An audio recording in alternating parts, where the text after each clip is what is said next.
নোয়াখালীতে কবির হোসেন নামে এক যুবককে গুলি করে হত্যা করেছে দুর্বৃত্তরা। শুক্রবার বেগমগঞ্জের আলাইয়াপুর ইউনিয়নের সুজায়েতপুর পূর্ব জামে মসজিদের সামনে এই হত্যাকাণ্ডের ঘটনা ঘটে। এলাকাবাসী জানায়, নিহত কবির হোসেন যুবদলের সক্রিয় কর্মী ছিলেন। 16 বছর দেশের বাইরে ছিলেন কবির। গেল 5 আগস্টের পর এলাকায় আসেন তিনি। মসজিদ থেকে নামাজ শেষ করে বাড়ি ফেরার পথে দুর্বৃত্তরা প্রথমে পায়ে ও পেটে গুলি করে তাকে গলা কেটে মৃত্যু নিশ্চিত করে পালিয়ে যায়। বিএমপি রাজনীতির সাথে জড়িত, সে দীর্ঘদিন 15-16টা মামলা খাওয়ার পরে গত 5 তারিখের পরে এলাকায় ঢুকছে। মামার এই জায়গায় সন্ত্রাসীরা জবা করে দিয়েছে, এমনকি গুলি করছে।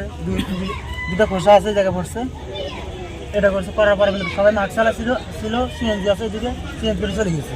বেগমগঞ্জ